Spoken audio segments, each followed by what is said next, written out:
हाय दोस्तों, नमस्कार, good morning. मैं चंदू बाबा आप सभी के समक्ष 8 अप्रैल के करंट अफेयर्स लेके उपस्थित हूँ और हमें पूरी उम्मीद है कि जो भी हम करंट अफेयर्स आपके समक्ष लेके आएंगे वो आने वाले परीक्षाओं जैसे कि UP PCS, RO, Uttar Pradesh police, NDA, CDS, SSC, अन्य राज्य लोक सेवा आयोगों में बहुत ही काम की चीज़ है। और मैं उम्मीद करता हूँ कि अगर आप हमारा वीडियो रेगुलर देखते हैं तो एटलीस्ट आपको करंट अफेयर के सेक्शन में कोई दिक्कत नहीं होनी चाहिए। तो चलिए शुरुआत करते हैं आज के कुछ प्रमुख तथ्यों के साथ। दैनिक जागरण राष्ट्रीय संस्करण को कवर करने के बाद आज हमारे सामने कुल 6 तथ्य हैं। पहला, राष्ट्रीय जांच एजेंसी एनआईए है। दूसरा, दिल्ली की सेंट्रल असेंबली में बमबारी। तीसरा, नेहरू लियाकत समझौता। चौथा, जापोरिजिया परमाणु स्टेशन। पांचवा, आईएनएस तुसील व आईएनएस तमाल। और छठा, चुनाव आयोग। तो चलिए दोस्तों, अब हम एक एक करके इन सभी के बारे में जानने की कोशिश करते हैं कि आखिर इन चीज़ें क्या हैं। तो सबसे पहला फैक्ट हमारा था दोस्तों एनआईए, जिसको हिंदी में हम राष्ट्रीय जांच एजेंसी भी बोलते हैं। तो सबसे पहले हम जानेंगे कि आखिर एनआईए है क्या और इसका गठन क्यों हुआ था। तो राष्ट्रीय जांच एजेंसी भारत में आतंकी गतिविधियों का मुकाबला करने के लिए भारत सरकार द्वारा स्थापित एक केंद्रीय जांच एजेंसी है। दोस्तों, ये हम याद रखेंगे कि एनआईए का मेन टास्क है कि आतंकी गतिविधियों का मुकाबला करना। आतंकी गतिविधियों का मुकाबला करने के लिए भारत सरकार द्वारा स्थापित एक केंद्रीय जांच एजेंसी है। इसका गठन 2008, दोस्तों हम ये याद रखेंगे, ईयर 2008 में हुआ था। हुए मुंबई हमले के बाद किया गया था। इसका प्रमुख कार्य देश के भीतर ही किसी भी तरह की आतंकवादी गतिविधियों की जांच व रोकथाम करना है। तो दोस्तों, हम इसका मेन टास्क देखेंगे कि किसी भी तरह की आतंकवादी गतिविधियां कहाँ पे, तो देश के भीतर ही। देश के भीतर ही किसी भी तरह की आतंकवादी गतिविधियों की जांच व रोकथाम करना है। इसका गठन एक वैधानिक निकाय, दोस्तों हम अगले वीडियो में एक बनाएंगे वीडियो जिसमें कि संवैधानिक निकाय, वैधानिक निकाय, कॉन्स्टिट्यूशनल बॉडी, स्टेचुअरी बॉडी के बारे में हम बताएंगे।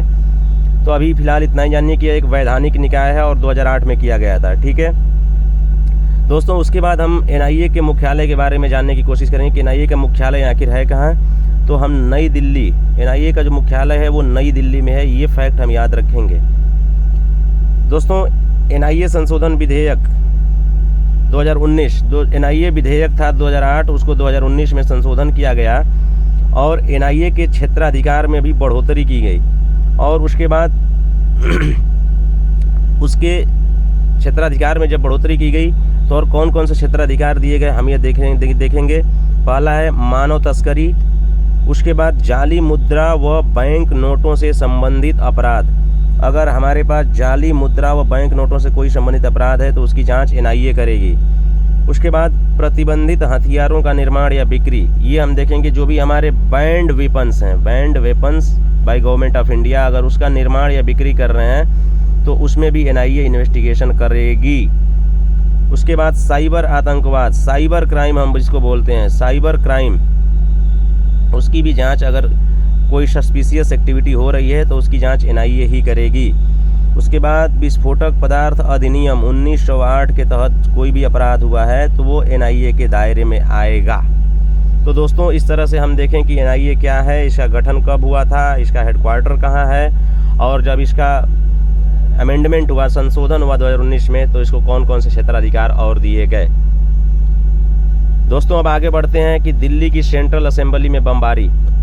आज यह पॉइंट इसलिए चर्चा में है दोस्तों कि आज 8 अप्रैल का दिन है और 8 अप्रैल 1929 को क्रांतिकारी भगत सिंह, ये याद रखेंगे हम, किसी भी एग्जाम में आता है कि दिल्ली की सेंट्रल असेंबली में किसने बमबारी की थी, तो ये 2 नाम आता है। उसमें ऑप्शन बहुत तरह से आते हैं उलझाने के लिए, लेकिन ये 2 नाम अगर हमको कंठस्थ रहेगा तो हम कैसे भी ऑप्शन आए उसको हम लोग टैकल कर सकते हैं। तो 8 अप्रैल 1929 को क्रांतिकारी भगत सिंह व बटुकेश्वर दत्त, ये नाम या हमारे बाय हार्ट होना चाहिए, ने दिल्ली की सेंट्रल असेंबली में बम फेंका था। और क्यों फेंका था भाई? बम फेंका तो ऐसे ही थोड़े फेंकेगा कोई, कुछ तो कारण होगा। तो कारण हम देखेंगे कि क्यों फेंका था। तो पब्लिक सेफ्टी बिल, दोस्तों पब्लिक सेफ्टी बिल और ट्रेड डिस्प्यूट बिल के विरोध में उन्होंने एक कदम उठाया था। जो बमबारी उन्होंने की थी वो पब्लिक सेफ्टी बिल, ये हम याद रखेंगे कि पब्लिक सेफ्टी बिल और ट्रेड डिस्प्यूट बिल, इन दोनों के विरोध में उन्होंने एक कदम उठाया था। एक और बात इन दोनों में कॉमन थी कि ये दोनों हिंदुस्तान सोशलिस्ट रिपब्लिकन एसोसिएशन, ये याद रखेंगे। कभी कभी ऐसे आ जाता है कि भगत सिंह और बटुकेश्वर दत्त किस संस्था या किस ऑर्गेनाइजेशन के सदस्य थे। 4 ऑप्शन आएंगे, उसमें ये ऑप्शन को आपको टिक करना होगा। Hindustan socialist Republican association. और दोस्तों एक और बड़ी रोचक बात है कि इस घटना के बाद वो न तो घटना स्थल से भागे और न ही गिरफ्तारी से बचने की कोशिश की। इन दोनों ने स्वेच्छा से गिरफ्तारी दी थी। उसके बाद दोस्तों आता है नेहरू लियाकत समझौता। नेहरू लियाकत अगर समझौते की बात की जाए तो ये भी चर्चा बस इसी वजह से इसी चर्चे में है कि आज 8 अप्रैल का दिन है और 1950 में आज ही के दिन भारत के उस समय तत्कालीन प्रधानमंत्री हुआ करते थे पंडित जवाहरलाल नेहरू और पाकिस्तान के प्रधानमंत्री लियाकत अली खान। इन दोनों लोगों ने एक संधि की जो भारत और पाकिस्तान के बीच एक द्विपक्षीय संधि थी, जिसको नेहरू लियाकत समझौता बोला गया। और दोस्तों नेहरू लियाकत समझौते को दिल्ली पैक्ट के नाम से भी जाना जाता है। हम चूँकि अभी नीचे वाली लाइन पर कवर कर रहे हैं, इसको दिल्ली पैक्ट के नाम से भी जाना जाता है। हम याद रखेंगे कि नेहरू लियाकत समझौते को दिल्ली पैक्ट के नाम से भी जाना जाता है। अब समझौता जब हुआ तो आखिर किस पर्पज के साथ हुआ, उद्देश्य क्या था इस समझौते का, यह हम जानने की कोशिश करेंगे। तो समझौता दोनों देशों में अल्पसंख्यकों के अधिकारों को, ये हम याद रखेंगे, ये कीवर्ड है हमारा, अल्पसंख्यकों के अधिकारों को सुरक्षित करने के लिए हुआ था। जब हम जानते हैं कि बंटवारे के बाद भारत और पाकिस्तान अलग थलग हो गए थे, लेकिन अल्पसंख्यकों का जो भविष्य था वो अधर में था, उनके लिए कुछ निश्चित नियम कानून नहीं थे। तो इस चीज़ के लिए हम नेहरू और लियाकत का समझौता हुआ।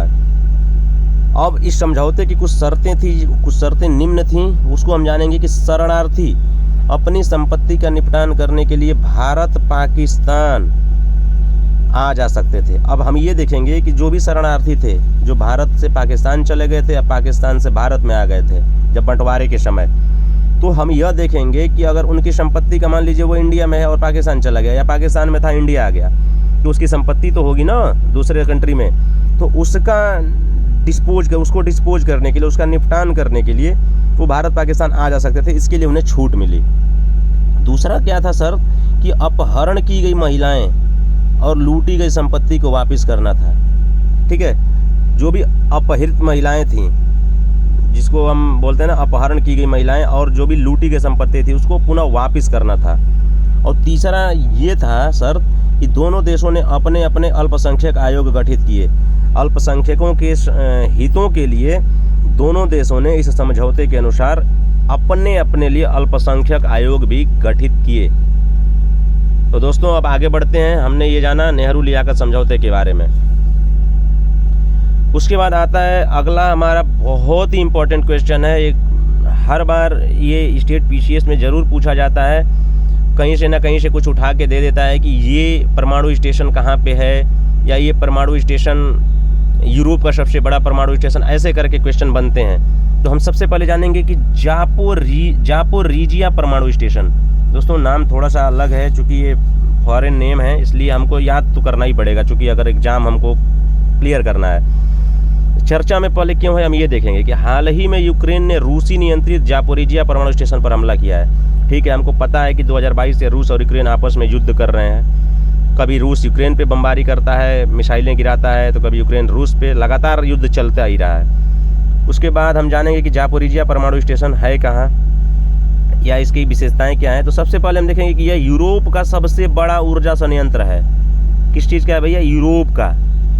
कितने महाद्वीप हैं? 7 महाद्वीप। तो यूरोप उसमें से एक है। अगर यूरोप का सबसे बड़ा ऊर्जा संयंत्र देखा जाए तो जापोरिजिया है। जापोरिजिया नाम याद रखेंगे, जापोरिजिया। उसके बाद इसकी अवस्थिति पूछी जाएगी, आखिर ये किस देश में है? तो ये यूक्रेन में है, यूक्रेन में। और अभी इसकी करंट स्थिति क्या है कि जब 2022 से हमको पता है कि रूस और यूक्रेन युद्ध लड़ रहे हैं, तो युद्ध लड़ रहे हैं तो एक दूसरे के सीमाओं में घुसकर कब्जा करने की कोशिश की जा रही है। और फिलहाल जापोरिजिया परमाणु स्टेशन अभी रूस के नियंत्रण में है, यह हमको याद रखना होगा। और एक बहुत ही की वर्ड है कि अगर जापोरिजिया परमाणु स्टेशन में पूछ दे दोस्तों कि किस नदी के किनारे बसा है, तो नीपर नदी हमको याद रखना होगा। नीपर नदी, ये हम याद रखेंगे कि नीपर नदी के किनारे बसा है, और उस नदी के किनारे एक और शहर भी बसा है, एनर होदर शहर भी हम अगर याद रखना हो तो कर सकते हैं। लेकिन नीपर नदी को तो भूलना नहीं है कि जापोरिजिया परमाणु स्टेशन नीपर नदी के किनारे स्थित है, यह याद रखना होगा। उसके बाद दोस्तों हमारे पास अगला है जो फैक्ट है INS तुसील व INS तमाल। इन दोनों के बारे में अगर हम बात की जाए तो जहां हम नाम देखते ही बोल सकते हैं कि ये तो नौसेना के युद्धपोत हैं, लेकिन खबरों में क्यों है? खबरों में इसलिए हैं कि रूस द्वारा भारतीय नौसेना के 2 युद्धपोत तैयार किए जा रहे हैं और साल के अंत तक ये भारतीय नौसेना के बेड़े में शामिल होंगे। ठीक है, अब हमको खबरों में पता चल गया कि भैया क्यों है, रूस बना रहा है इनको, INS तुसील को और INS तमाल को। तो तुसील और तमाल ये हमारे 2 युद्धपोत हैं जो कि भारतीय नौसेना के बेड़े में शामिल होंगे। खबरों में क्यों है? रूस द्वारा ये 2 युद्धपोत भारत को अप्रैल-मई तक देने का वायदा किया गया था, लेकिन रूस और यूक्रेन का युद्ध भी चल रहा है, हमें ये भी पता है। तो इस युद्ध के कारण रूस व्यस्त था और इसको तैयार करने में 6 महीने की देर हो रही है, लेकिन साल के अंत तक ये भारत को दे देगा। अब हम इन दोनों को बात करें तो अभी पूछ सकता है UPP एग्ज़ाम में या UPPCS में, जो कि पूछ सकता है कि INS तुसील व INS तमाल किस देश द्वारा तैयार किए जा रहे हैं या किस देश द्वारा भारत को दिए जाएंगे। तो हम दोस्तों रूस याद रखेंगे, रूस देखते ही टिक कर देंगे रूस। अगर तुसील और तमाल ये दोनों शब्दों की बात की जाए तो तुसील को हम देखेंगे कि एक संस्कृत भाषा का शब्द है। तुसील संस्कृत भाषा का शब्द है जिसका अर्थ रक्षक होता है, रक्षक। वहीं तमाल का अर्थ एक विशिष्ट तलवार होता है। ये डबल इंटरेड कमा आप देख सकते हैं दोस्तों, जहां हम डबल इंटरेड कमा लगा रहे हैं वो काफ़ी कीवर्ड हैं, उनको थोड़ा सा आप लोग फोकस से पढ़िएगा, ध्यान से पढ़िएगा।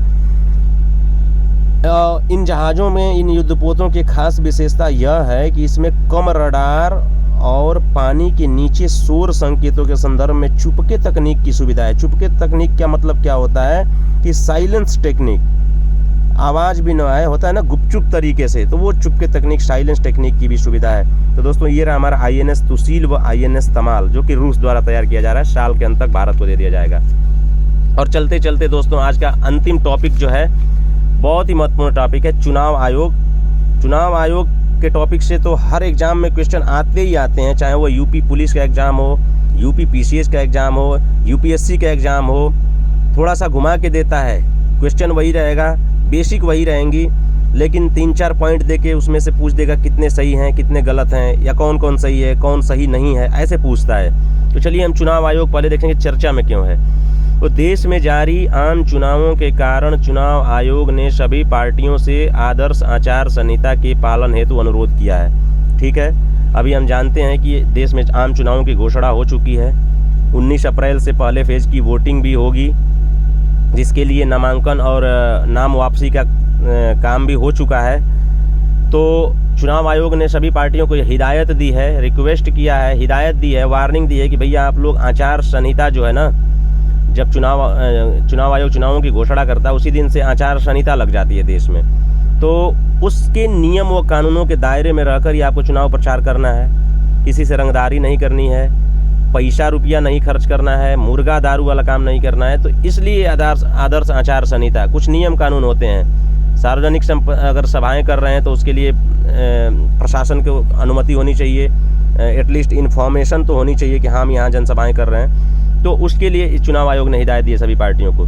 चलिए चुनाव आयोग क्या है इसके बारे में हम जानेंगे। तो सबसे पहले हम जानेंगे कि चुनाव आयोग की स्थापना कब हुई थी।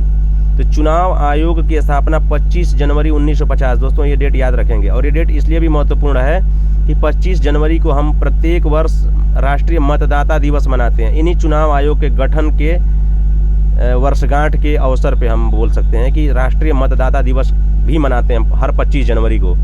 और एक अस्थाई संवैधानिक निकाय। इसके बारे में हम बताएंगे, संवैधानिक निकाय, वैधानिक निकाय, अर्ध वैधानिक निकाय, अर्ध संवैधानिक निकाय। हम इसके बारे में एक और वीडियो बनाएंगे। अभी आप इतना ही जानिए कि एक अस्थाई संवैधानिक निकाय है। संविधान के अनुच्छेद 324, दोस्तों ये बहुत ही महत्वपूर्ण है। पिछले वर्ष यूपी PCS में आया था कि चुनाव आयोग का उल्लेख संविधान के किस अनुच्छेद में मिलता है।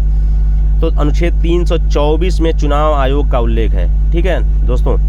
उसके बाद अगर हम बात करें इसके संगठन की, इसमें कितने लोग होते हैं, तो जब शुरुआत हुई थी चुनाव आयोग की तो इसमें केवल एक निर्वाचन आयुक्त था टिल 1989।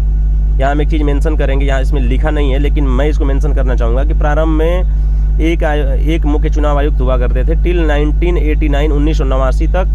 1989 में दो सह और चुनाव आयुक्त बने, लेकिन 1990 में वो फिर बंद हो गया, ख़त्म हो गए।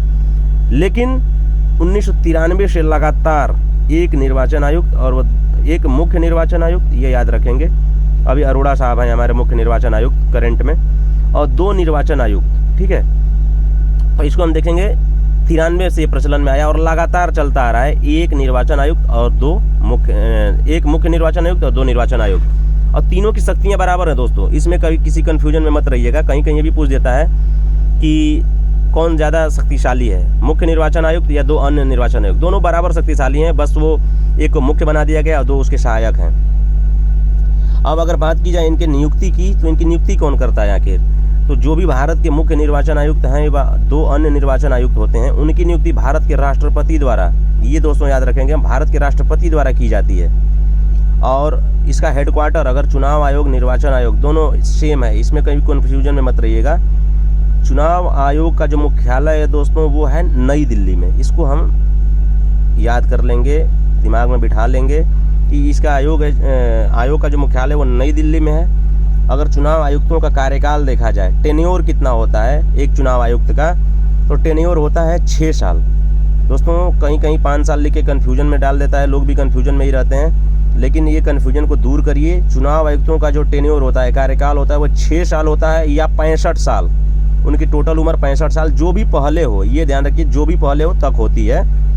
उसके बाद एक और चीज़ है कि चुनाव आयुक्त अपने कार्यकाल की समाप्ति से पहले कभी भी इस्तीफा या त्यागपत्र दे सकता है या उन्हें हटाया भी जा सकता है।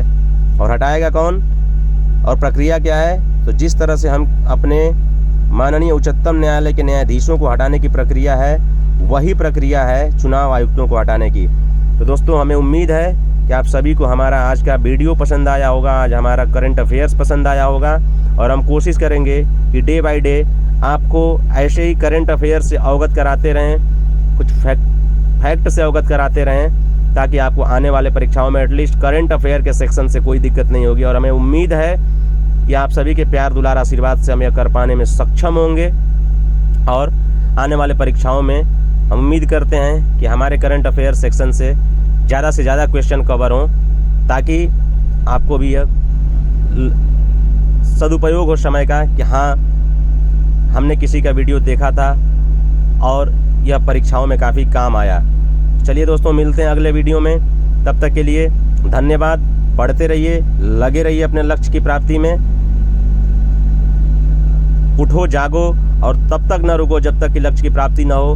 विवेकानंद की इन्हीं पंक्तियों के साथ आपको ढेर सारा आशीर्वाद, ढेर सारी शुभकामनाएं देते हुए अभी के लिए धन्यवाद। Thank you.